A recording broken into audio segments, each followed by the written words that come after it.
ॐ तपोविक्षीणपापानां शान्तानां वीतरागिणां मुमुक्षूणामपेक्षोऽयम् आत्मबोधो विधीयते।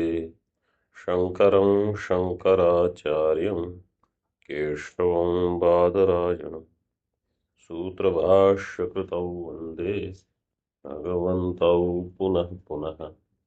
ईश्वरो गुरुरात्मेति मूर्तिभेदविभागिने व्योमवद्व्याप्तदेहाय दक्षिणामूर्तये नमः।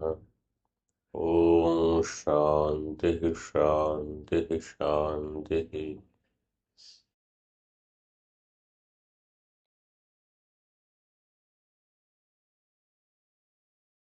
आत्मबोध की इस प्रवचन श्रृंखला में 40 श्लोक तक हम देख चुके थे।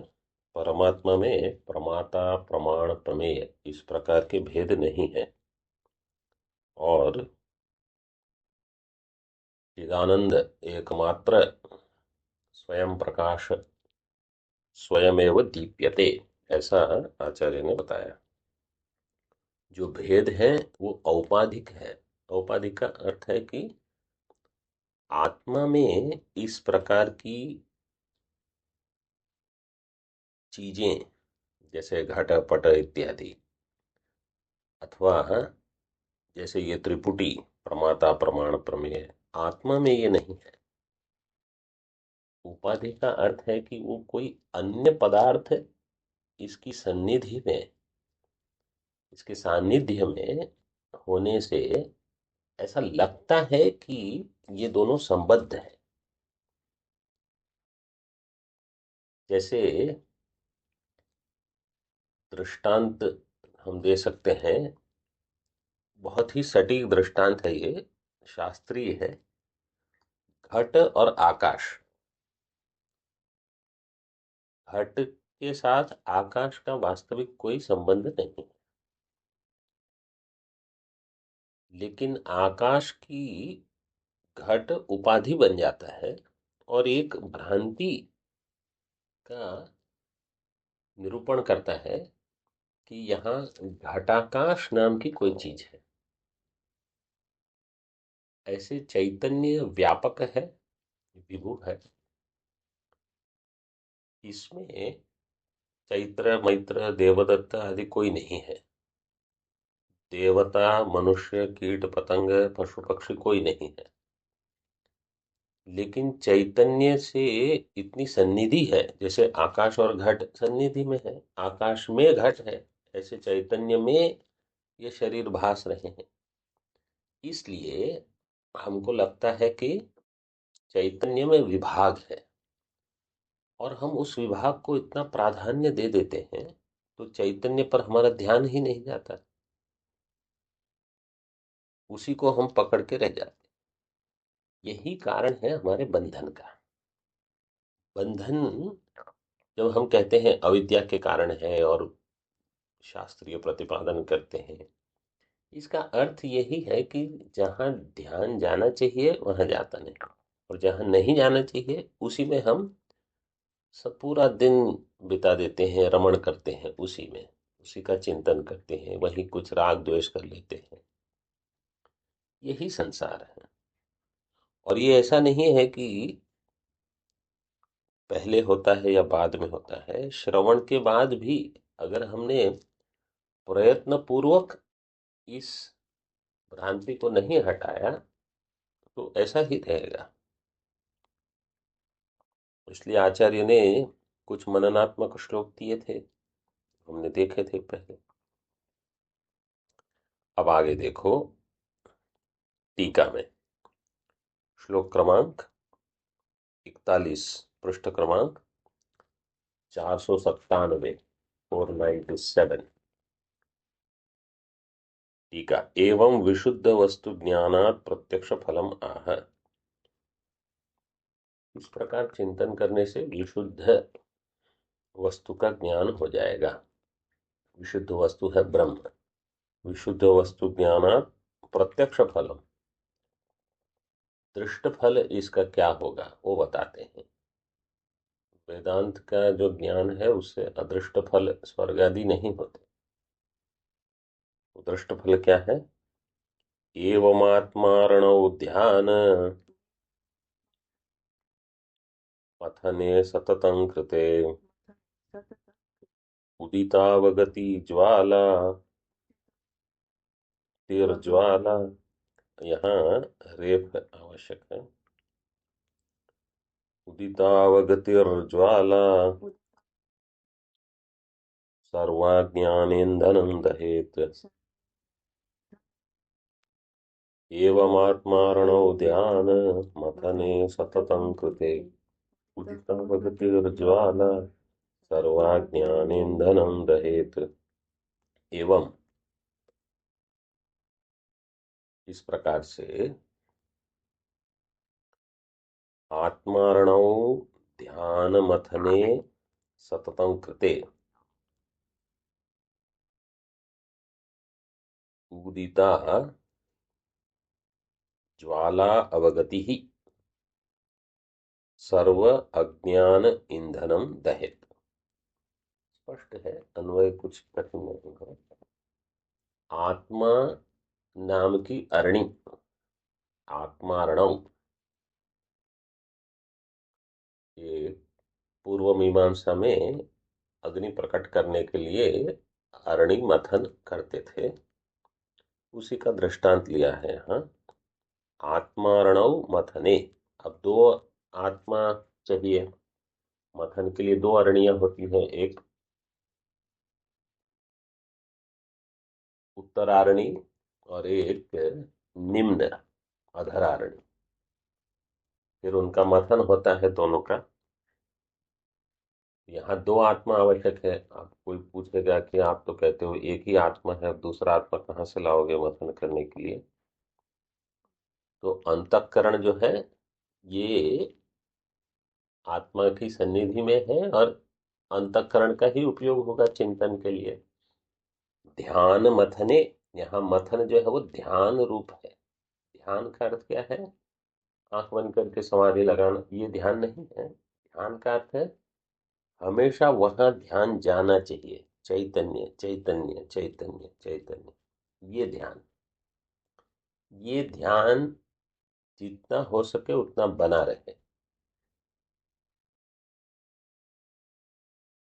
इस ध्यान का वहां जाना, इसको कहा गया मथन। और ये मथन कैसे करना है? सततम कृते सति,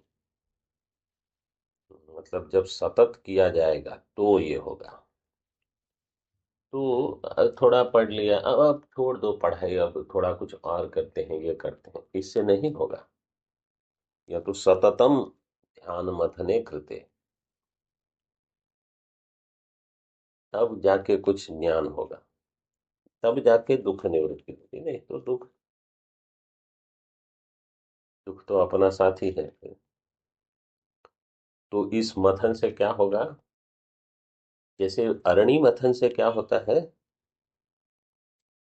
ज्वाला की, ज्वाला का, अग्नि का प्राकट्य होता है, अग्नि प्रकट हो जाएगी। फिर उस अग्नि को लेकर अग्नि कार्य करते हैं, जो भी उनका अग्निहोत्र आदि करना है, यज्ञ याग आदि करने हैं। तो इसी प्रकार यहाँ पर भी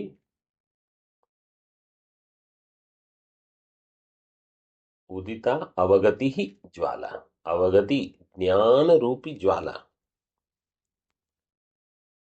अब मथन कैसे करना है? मथन का प्रकार यहाँ नहीं किया, बताया है। आत्मानमरणिम कृत्वा प्रणवम चोत्तरारणिम ज्ञान निर्मथनाभ्यासात पाशम दहति पंडितः। ये कैवल्य उपनिषद में बताया है। वहां आत्मा और प्रणव, प्रणव उत्तरारणी और आत्मा का अर्थ है यहाँ अंतःकरण। अंतःकरण और प्रणव, इसका अर्थ है अकार उकार मकार, इसको लेकर चिंतन करना। ये एक प्रकार से हो सकता है। अथवा जैसे यहाँ पहले बता दिया आचार्य ने, एवं निरंतरा अभ्यस्ता ब्रह्मैवास्मिति वासना। हरत्य विद्या विक्षेपान, अथवा यहां दिया था निरंतर कृता। तो ये ब्रह्मा हम, मैं ब्रह्म हूं, इस प्रकार के संस्कार बनने चाहिए। मथन का प्रयोजन ये है। तो अंतःकरण जिसमें श्रवण हुआ है और उसका लक्ष्य है ब्रह्म, क्योंकि शास्त्र श्रवण का जो तात्पर्य है वो है मैं ब्रह्म हूं, यही विषय है हमारे ब्रह्मत्व का प्रतिपादन। तो मुझ में जो परिच्छिन्न बुद्धि है उसको काटते रहना, काटते रहना। और जब कभी कहीं राग कहीं द्वेष हो, वहां अधिक सतर्कता से करना। निधिध्यासन का अर्थ है वेदांत की शास्त्रीय सतर्कता को जीवन में रखना, बनाए रखना। यह है निधिध्यासन।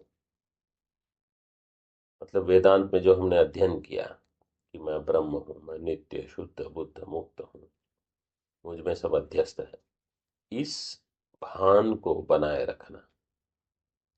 और खासकर तभी इसकी आवश्यकता है जब मन विक्षिप्त हो जाए, किसी ने कुछ कह दिया, कोई पूर्व संस्कार जागृत हो गए, उस समय सतर्क हो हुए रहना। यही निधि ध्यान। मतलब कुछ भी होने पर भी आपकी बुद्धि से ये भान नहीं चला गया है कि मैं ब्रह्म हूं। अथवा फिर क्या होगा, हुआ, भूल गए कि मैं ब्रह्म हूँ, फिर अगले दिन सुबह 6 बजे याद आया, अरे कल तो मैं भूल ही गया कि मैं ब्रह्म हूँ। ऐसे नहीं। तो उदिता अवगतिर ज्वाला, ज्वाला की उत्पत्ति होगी और उससे क्या होगा,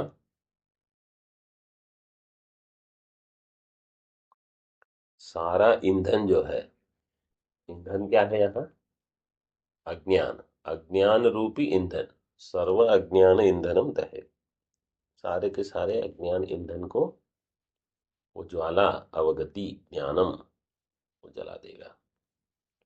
तो अज्ञान की निवृत्ति यही हमारी प्राप्ति है। टीका में देखिए, आत्मा अंतःकरणम एव अरणि तस्मिन् मन एव उत्तरारणि। तो यहाँ आत्मा से अंतःकरण लिया है और दूसरी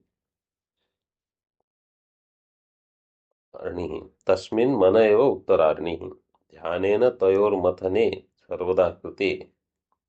यहाँ ऐसे दिया है, मन और बुद्धि इन दोनों का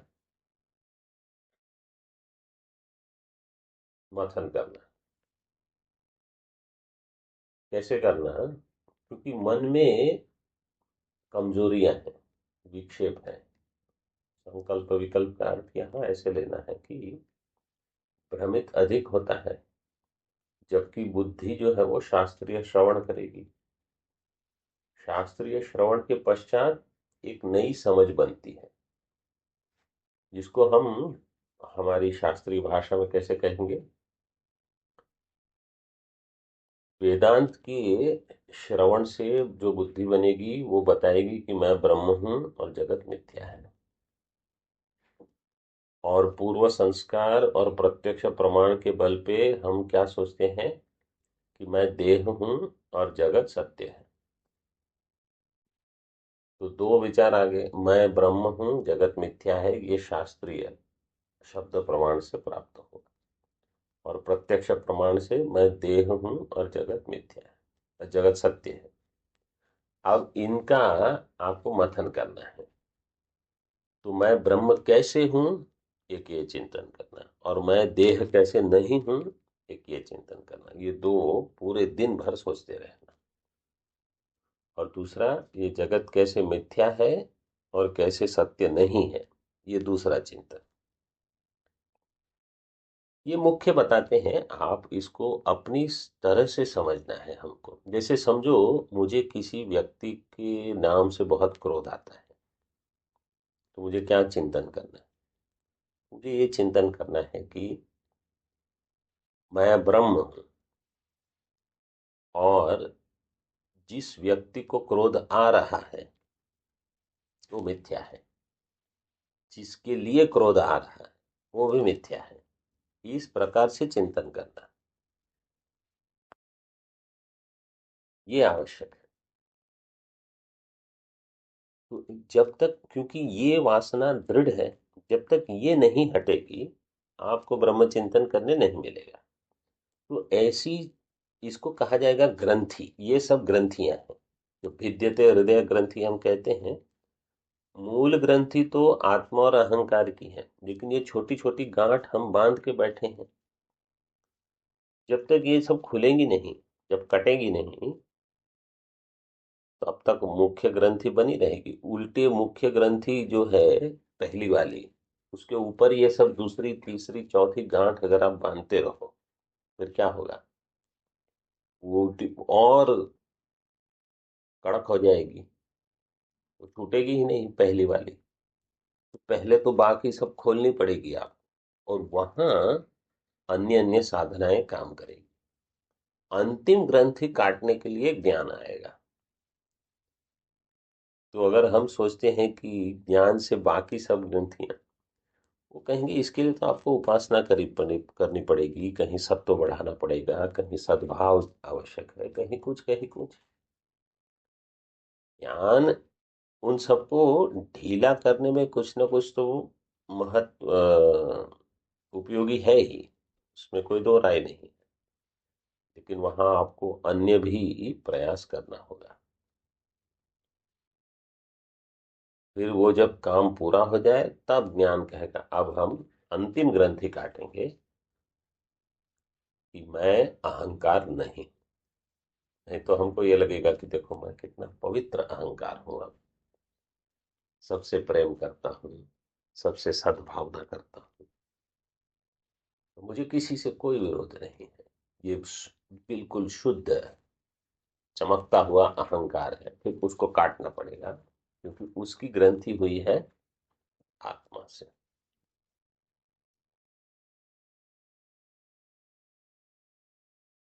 तो यहाँ बुद्धि और मन, ये दो प्रकार की अरणी लेकर ध्यानेन तयोर्मथने सर्वदा कृते, सर्वदा करना है इस प्रकार का मथन। सर्वदा कृते तत्र उदिता ज्वाला रूप अवगति ही, ज्वाला रूप अवगति, ज्वाला रेव अवगति, ज्वाला ही अवगति है। ज्ञानम विद्या, अज्ञानम एवं ईंधनम, और अज्ञान ही यहाँ ईंधन है। अवगति का अर्थ है ज्ञान। अव उपसर्ग पूर्वक गम धातु जो है ये ज्ञान के अर्थ में होती है। साधारणतः लोग समझते हैं अवगति का अर्थ है अधोगति, यह इस अर्थ में नहीं है।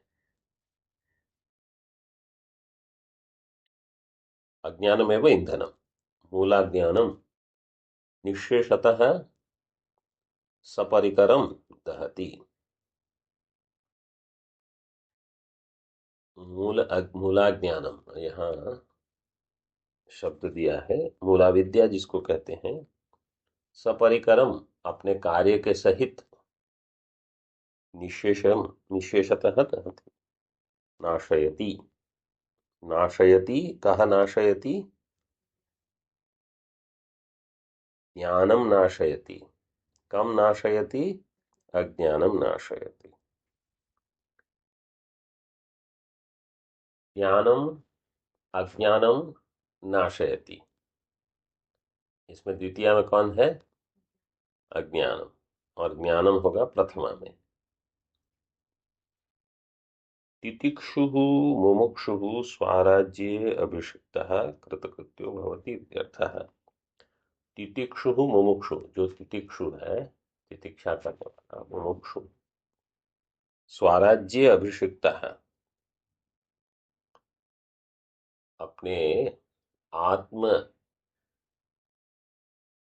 ज्ञान में स्थिर, अभिषिक्त है का अर्थ है उनका राज्याभिषेक हो गया, राज्याभिषेक होना, इसका अर्थ क्या है कि मेरा जो राज्य है, मेरा जो वास्तविक स्वरूप है, साम्राज्य है, मैं ब्रह्म हूँ, उसकी प्राप्ति हो जाना। स्वराज्ये अभिषिक्त विषिञ्चति अभिषिक्तः कृतकृत्यो भवति। ज्ञान से ही मुमुक्षु कृतकृत्य होगा। देखो यहाँ कहा तितिक्षु मुमुक्षु। तो तितिक्षा करते हैं ऐसे, वैसे तो यहाँ साधन चतुष्टय ही ले लेना है, केवल एक तितिक्षा करने से नहीं होगा, लेकिन तितिक्षा बहुत आवश्यक है। क्योंकि बुद्धि में कुछ कुछ कभी लगता है कि ये ठीक नहीं है, मुझे कुछ अधिक सुख सुविधा चाहिए, अथवा पद प्रतिष्ठा। तितिक्षा इसके लिए भी आवश्यक है। मेरा अपमान हो रहा है या हो गया, आप अपने स्वाध्याय अध्ययन में लगे रहो, बाकी जो होना है वो अपने आप हो जाएगा।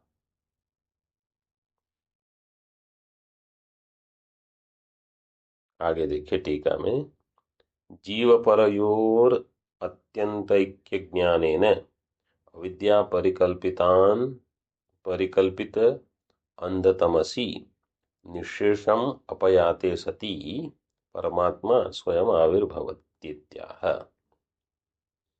जीव परयो अत्यंत ऐक्य ज्ञानेन, जीवात्मा परमात्मा का अत्यंत ऐक्य। कोई पूछेगा ये अत्यंत विशेषण देने की क्या आवश्यकता है, ऐक्य तो है ही। अत्यंत ऐक्य का अर्थ क्या है? अत्यंत ऐक्य का अर्थ है ऐसे नहीं कि जीव तो ईश्वर रूपी है लेकिन ईश्वर जीव रूप नहीं है। इसको कैवल्य उपनिषद में कहा, तत्त्वमेव त्वमेव तत्। जीव ब्रह्म है और ब्रह्म ही जीव रूप में भासता है, ऐसे। आत्यंतिक ऐक्य जो है, जैसे अगर कोई दृष्टांत दे कि समुद्र और तरंग, समुद्र ही तरंग रूप में है, ये तो हो जाएगा। तरंग समुद्र नहीं है, ये ऐसे बता सकते हो। अथवा कोई कहेगा नहीं, तरंग तो समुद्र ही है, मतलब तरंग जल ही है, लेकिन हर जल तरंग नहीं होता, ऐसे भी निर्वचन होता है कि जो जो जल है वो सब तरंग रूप में नहीं है, लेकिन तरंग जो है वो तो जल ही है।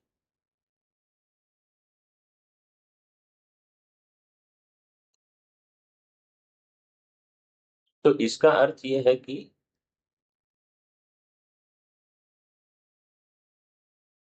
तरंग की अपनी वास्तविक सत्ता नहीं है, तरंग के नहीं होने पर भी जल रह सकता है, लेकिन यहाँ इस प्रकार का ऐक्य नहीं बताया।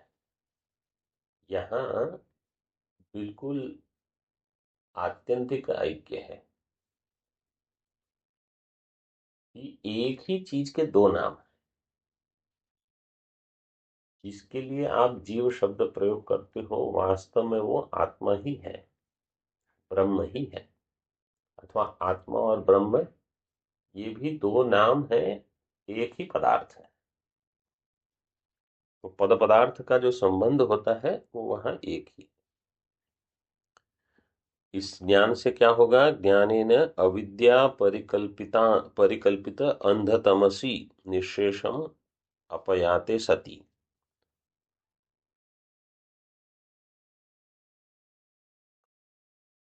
या धातु, ये भी गत्यर्थक है, जाना जिसको कहते हैं।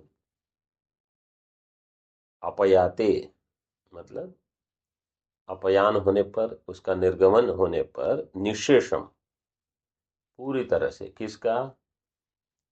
अविद्या परिकल्पित अंधतमसी, अविद्या और अविद्या से परिकल्पित, अविद्या च तत्परिकल्पितम, इति अविद्या परिकल्पित।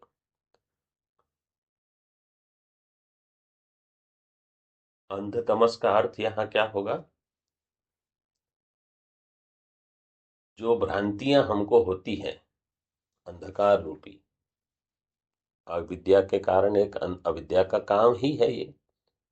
जैसे कमरे में अगर अंधकार है तो वस्तुएं ठीक दिखेगी नहीं, तो कहीं कोई ठोकर लग जाएगी, अथवा कहीं कुछ गिर जाएगा, जल भरा हुआ हो, तो ये सब अंधकार के कारण होता है। और समझो आपको अंधकार में कहा जाए कि आपकी वो दवाई खा लो, अब तीन चार दवाइयां वहां साथ में पड़ी हो, तो कौन सी दवाई खानी, वो भान नहीं रहेगा। तो एक के बदले कुछ विरुद्ध कर्म हो जाएगा, जो नहीं करना चाहिए।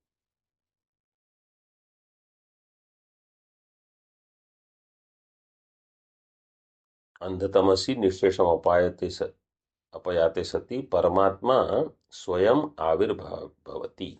परमात्मा स्वयं ही प्रकट हो जाते हैं। अरुणेनेव बोधेन पूर्वसंतमसे हृते तत आविर्भवेदात्मा स्वयमेवांशुमानिव। अरुणेनेव बोधेन पूर्वसंतमसे हृते तत आविर्भवेदात्मा स्वयमेवांशुमानिव।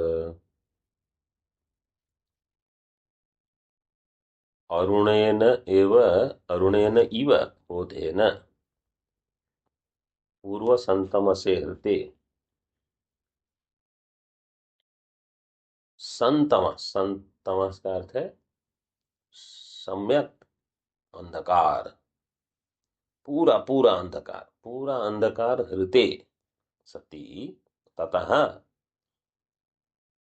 आत्मा स्वयमेव आविर्भवेत, आत्मा स्वयं ही प्रकट हो जाता है, आविर्भाव उसका हो जाएगा। कैसे? जैसे अंशुमान इव। अरुणेन इव पहले दिया है, अंशुमान इव अंत में दिया है, तो दोनों एक साथ जाएंगे दृष्टांत के लिए। जैसे अरुण है वो बोध है, और आत्मा का आविर्भाव है वो अंशुमान रूप है, ऐसे। तो ज्ञान से आत्मा आत्मा का आविर्भाव होगा। जैसे अरुण होने पर सूर्य का आगमन होगा। लेकिन इसमें बताना ये चाहते हैं कि जैसे अरुण मतलब सूर्य के उदय के पहले जो वहां आकाश में एक रक्तिमा प्रभा रूप रहती है, प्रकाश अब होगा, ये जो अनुभव होने लगता है, यह जो समझ है, यह है अरुण। पुराण की भाषा में कहते हैं कि सूर्य का जो सारथी है, पहले आप सारथी को देखोगे फिर रथी दिखेगा। तो अरुण जो है वो सारथी है, जो सप्त अश्व के रथ पर, रथ को चला रहा है, और उस पर आरूढ़ है भगवान सूर्य। तो मैं ब्रह्म हूं, अब दार्ष्टान्त को ठीक से समझ लो, मैं ब्रह्म हूं, ये समझ तब बनेगी जब ज्ञान स्पष्ट हो गया। मतलब अब मैं ब्रह्म नहीं हूं, ये नहीं होगा। जैसे अरुण आने पर अब सूर्योदय नहीं होगा, ये संभव नहीं, अब सूर्योदय होगा ही होगा। ऐसे मैं ब्रह्म हूं, ये समझ बनेगी ही। तो पूरी रात भर जगे हैं, अब अरुण देखा। इस प्रकार इतनी मेहनत करके श्रवण किया है, मनन किया है, अन्य साधना की है, तब ये बुद्धि बन रही है कि मैं ब्रह्म ही हूं। तो उस समय कहा जाएगा कि अब इनका ज्ञान स्पष्ट हो गया। अथवा मुझे किसी के लिए कहना नहीं है, मेरी समझ ठीक ठीक हो गई कि मैं ब्रह्म ही हूं, अन्य कोई नहीं।